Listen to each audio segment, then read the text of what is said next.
مشاهد حصلت عليها الجزيرة حصريا قتل جنود مصريين شابا فلسطينيا يعاني اضطرابات نفسية وعقلية بعد تجاوزه الحدود البحرية الفلسطينية المصرية بأمتار قليلة غرب مدينة رفح يوم أمس الخميس.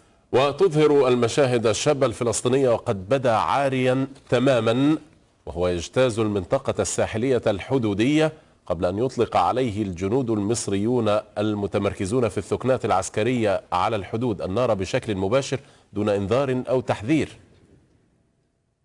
وقالت مصادر فلسطينية للجزيرة إن رجال الأمن الفلسطينيين صرخوا على الجنود المصريين لوقف إطلاق النار على اعتبار أن الشاب كان يتصرف بطريقة تعكس اضطراباته النفسية، لكنهم لم يستجيبوا وأصروا على إطلاق النار المباشر عليه وقتله.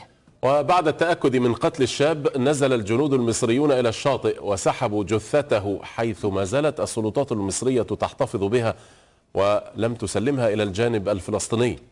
وقالت مصادر فلسطينية للجزيرة إن الشاب القتيل هو إسحاق خليل حسان من حي الزيتون جنوب غزة ويبلغ من العمر 28 عاما، وأكدت عائلته أنه يعاني اضطرابات عقلية.